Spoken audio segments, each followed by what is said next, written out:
देश में कांग्रेस पार्टी के लिए बड़ी खुशखबरी। आरएसएस और बीजेपी दो फाड़ में बंट गई, इसलिए बीजेपी अपने अध्यक्ष नहीं चुन पाई। इन दिनों पूरी दुनिया के अंदर सबसे लार्जेस्ट पार्टी, सबसे बड़ी पार्टी और जो रणनीतिक चाणक्य कही जाने वाली पार्टी भारतीय जनता पार्टी है। और इनमें सबसे बड़े धुरंधर प्रधानमंत्री मोदी और अमित शाह जी है। लेकिन इस देश के अंदर एक ऐसे संगठन है, एक ऐसी टीम है जिसको फीका फेंकने के लिए काफी है, वो है आरएसएस। आरएसएस के सामने घुटना टेकने के लिए बीजेपी काफी है और बीजेपी को घुटना टिकाने के लिए आरएसएस सबसे आगे आगे रहते हैं। और आरएसएस के बल पर भारतीय जनता पार्टी पिछले 11 सालों में अपनी सरकार चला रहे हैं।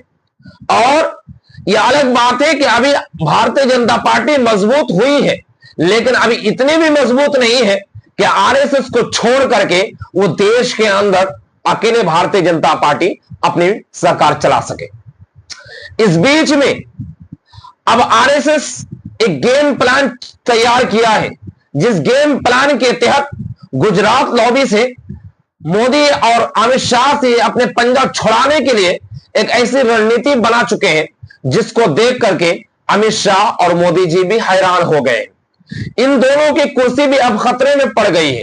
इन दोनों की कुर्सी अब यूं कहें कि डोल रहा है, क्योंकि ये तो ऐसे ही कुर्सी डोल रहा कि दोनों कंधों पर दो ऐसे नेताओं के सहारे सरकार चला रहे हैं, यानी नीतीश कुमार और चंद्रबाबू नायडू। लेकिन बीच में जो आरएसएस का गेम प्लान है, इस गेम प्लान के पीछे अब मोदी और शाह फंस चुके हैं। इसके फंसने के सबसे बड़ी रीजन कि आज कई सालों से बीजेपी का अध्यक्ष नहीं चुन पा रहे हैं। और बीजेपी अध्यक्ष इसलिए नहीं चुन पा रहे कि आरएसएस और बीजेपी के दरमियान एक मनमुटाव है, एक खींचतान है। इस खींचतान की वजह से ये चीजें नहीं बन रही। और सबसे बड़ी वजह यह है कि आरएसएस गुजरात लॉबी से हट करके ये चाहते हैं कि पूरी तौर पर अब हम अपने कंट्रोल में लेकर रखें। लेकिन दूसरी तरफ कांग्रेस बीजेपी ये चाहती है कि हम आरएसएस को पीछा छोड़ा करके भारतीय जनता पार्टी को इतने मजबूत बना दे जिसके जरिए से हमारी जो कुर्सी है, जो हमारी पार्टी है, वो किसी को दबा नहीं सके। जिसको लेकर के बीजेपी और आरएसएस के बीच में तनाव है। और यही वजह है कि मोहन भागवत ने एक ऐसा बयान दिया है जिस बयान के जरिए से अब मोदी की कुर्सी और अमित शाह की कुर्सी और खुद मोहन भागवत की कुर्सी डोल रहा है। वो ये बयान दिए हैं कि 75 वर्ष पूरा होने के बाद अगर किसी को शाल ओढ़ाया जाए तो इसका मतलब यह है कि अब उसकी आयु हो चुकी है, अब दूसरे को मौका मिलना चाहिए। इस बयान के बाद बीजेपी के दरमियान भी और आरएसएस के दरमियान भी एक मुटाव चल रहा है, खींचतान चल रही है। क्योंकि अगले दिसंबर महीने में 17 दिसंबर को प्रधानमंत्री मोदी के 75 वर्ष पूरे हो रहे हैं और उससे 2 हफ्ते पहले मोहन भागवत के खुद 75 वर्ष पूरे हो रहे हैं।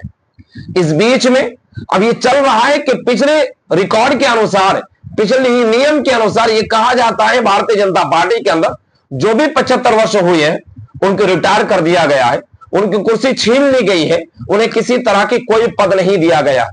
जिसको लेकर के अब ये कहा जा रहा है कि प्रधानमंत्री खुद ही इस्तीफा दे दे और इसके लिए रिटायर हो जाए। इसके लिए भारतीय जनता पार्टी को दबाने के लिए आरएसएस एक गेम प्लान तैयार कर लिया है। और इस गेम प्लान तैयार करने के लिए इसीलिए वो बीजेपी का अध्यक्ष नहीं चुनने दे रहे। बीजेपी का एक ऐसे अध्यक्ष को चुना जाए जो अध्यक्ष का काम करे और प्रधानमंत्री पद के लिए चेहरा भी साबित हो सके। लेकिन अब इसके लिए जो चेहरा बीजेपी सामने ला रही है, आरएसएस खुश नहीं है। और जो आरएसएस जिन चेहरे को सामने ला रहे हैं उससे बीजेपी खुश नहीं। इन दोनों के बीच में खींचतान है। ये दोनों के खींचतान यही है कि अब प्रधानमंत्री मोदी को हटाया जाए और उनकी कुर्सी दूसरे को दी जाए और अध्यक्ष गुजरात लॉबी से हट करके आरएसएस के दाएं हाथ की डोरी बन करके रह जाए। इसीलिए खींचतान है और यही वजह है कि अब तक बीजेपी के अध्यक्ष पिछले कई सालों से नहीं चुन पा रहे हैं और अगले 17 दिसंबर से पहले पहले बीजेपी के अध्यक्ष चुनेंगे और इसको प्रधानमंत्री पद के लिए एक चेहरा बनाने के लिए आरएसएस का पूरी गेम प्लान तैयार है। लेकिन बीजेपी के लिए अब चुनौती भरा ये 2 महीना इसलिए है कि वो मोदी सरकार को और अमित शाह और भारतीय जनता पार्टी इस पद को बरकरार रखने के लिए आरएसएस के साथ ये कैसे डील करते हैं, ये सबसे बड़ी चुनौतीपूर्ण बीजेपी के लिए।